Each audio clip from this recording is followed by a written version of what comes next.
You've likely heard of logical fallacies before. You know, when you look for reasoning errors in the premises of an argument, like the classical example of Socrates. All men are mortal, Socrates is a man, to conclude that, therefore, Socrates is mortal. If the first premise, all men are mortal, is not true, the entire argument fails.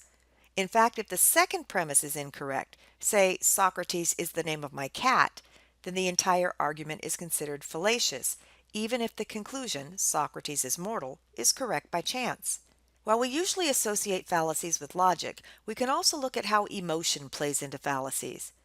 In 1978, the interpersonal communication textbook Looking Out, Looking In identified 7 interpersonal fallacies, sometimes called emotional fallacies or irrational thinking.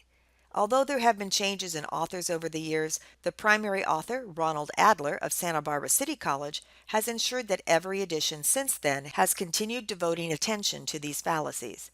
That's what this video will focus on, the 7 interpersonal or emotional fallacies that contribute to irrational thinking, often resulting in debilitative emotions, those emotions that hinder or interfere with your ability to function effectively.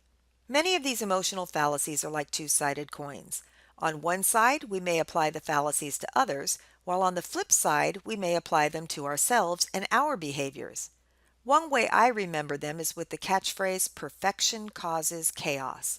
Perfection, causation, catastrophic expectations, helplessness, approval, overgeneralization, and shoulds. Let's start with the first one, perfection.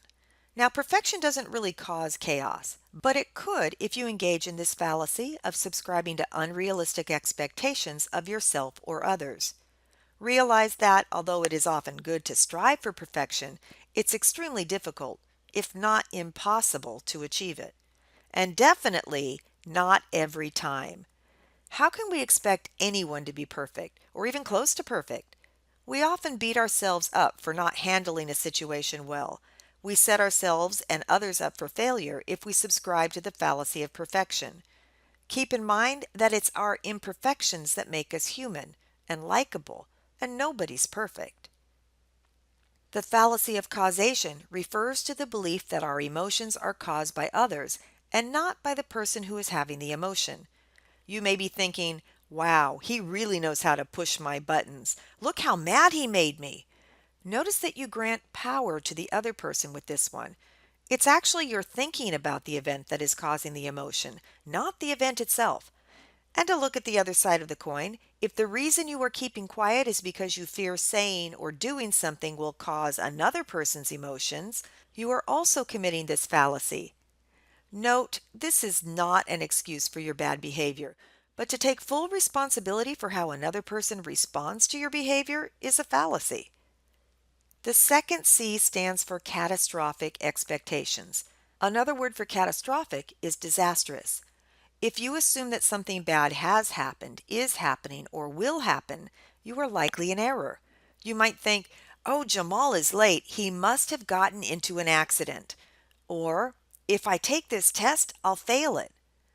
To extend this last example, let's say you actually did fail a test. You may be devastated, but to conclude that you are a failure and you will never learn would be irrational thinking. Likely a more rational response would be to identify your problem areas, come up with a plan to tackle them, and then implement them. As American poet Maya Angelou is credited as saying, if you can't change it, change the way you think about it. Don't complain. Or, as my father put it, much less eloquently, quit whining and do something about it. Oftentimes we fall victim to the fallacy of helplessness. We may cast ourselves in the role of victims, where we think our satisfaction is based on factors outside of our control, things that we are unable to change. To be fair, there are some things that we can't change, but we are not always powerless. We often use the words can't and won't or don't interchangeably. I can't pass this exam could alternatively be stated, I don't want to study for the exam. And I've always been like this, with the unstated I can't change, may really mean I won't change. Reworded this way, you can see that there is often the element of choice, and many of these choices are okay. But note that in most cases, you are in control. You have options. some of which may be more difficult than others. You are probably not really helpless, or at least not completely. And if you are helpless at the moment, you may be able to identify areas where you can take action to make the situation better in the future. You've likely heard of the Serenity Prayer, which asks God to grant you the serenity to accept things you cannot change, the courage to change what you can, and the wisdom to know the difference. There are things that you can change and things that you cannot, but you have to be honest with yourself to be able to tell the difference. Oftentimes we strive for perfection because we subscribe to the fallacy of approval. We want people to approve of us, to like us, so we may go overboard to get everyone on our side, sometimes even sacrificing our values to do so. How irrational! We can't please everyone. In baseball, where a perfect batting average is 1,000, Major League Baseball reports that the league-wide batting average has typically hovered around 260. The baseball player with the highest batting average to date is Ty Cobb at 366, not even close to 1,000. Similar to perfection, universal approval is unrealistic. Your thoughts also might be the result of overgeneralization, when you are drawing conclusions based on too few examples. It could be that you take one instance, I forgot my password, and generalize it to, I can't remember anything. Forgetting your password once, or even 2 or 3 times, does not justify the conclusion that you are incurably forgetful. Forgive yourself and move on. And sometimes we exaggerate our flaws, using absolute words like never and always. And we don't just apply this thinking to ourselves. You likely use it to describe others' behaviors, like, you always interrupt me, or you never consider my feelings. The fallacy of shoulds is based on the belief that people will behave as you think they should behave. In other words, we have difficulty differentiating between what is the case, or how people are, and what we think should be the case, how people ought to behave. My father should be more considerate of my feelings, or I should be a better driver, or you should be nicer to me. It's often more of a preference or a desire. I wish my father would be more considerate of my feelings, or I'd like to be a better driver, or I'd appreciate it if you would listen to me more. If you are constantly hoping that you or other people will behave ideally, you are setting yourself up for disappointment. And if you fixate on what you think should be the case, especially about yourself, you often don't try to change things. You just keep complaining. Also, you may convey your should thinking verbally or non-verbally to others, and these often unrealistic expectations can be perceived as nagging and contribute to a defensive climate.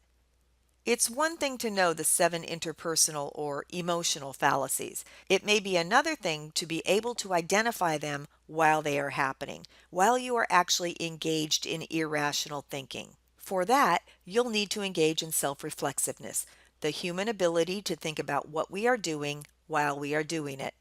In other words, pay attention to your thoughts while you are thinking them. There are 2 factors that can complicate your ability to recognize irrational thoughts: the concept of multiple fallacies in the same thought, and that fallacies may be initiated by an external source and accepted by us as valid. You may discover that your thoughts are composed of multiple emotional fallacies, hard to distinguish them because they are all woven together. For example, you may be disappointed that you did not express yourself perfectly, fearing that others won't approve of you because of that, and overgeneralize that you are stupid and can do nothing right. You can see that once these thoughts start swirling around in your head, you can quickly spiral down to despair. And notice that some of these thoughts can result in a self-fulfilling prophecy. If you fixate on your catastrophic expectations that you will fail a test, you may not properly study for the test, seemingly supporting your fallacious thinking. So far, we've talked about these fallacies as if you initiated the irrational thoughts, but oftentimes, particularly in arguments, the fallacies come from an external source. People may make statements that include one or more of these fallacies. They are verbalizing their irrational thoughts.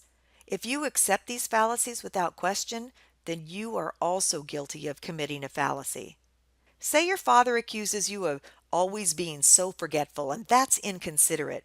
He is likely overgeneralizing, implying how he thinks you should behave, or possibly expecting you to be perfect all the time. If you understand some of the fallacies that may be crowding your thinking, you might be able to realize that you are using them as premises to support an unwarranted conclusion. This may help you to short circuit a debilitating emotion, allowing you to manage your emotions and respond better. And as many philosophers, poets, and motivational speakers suggest, changing your thinking will change your life.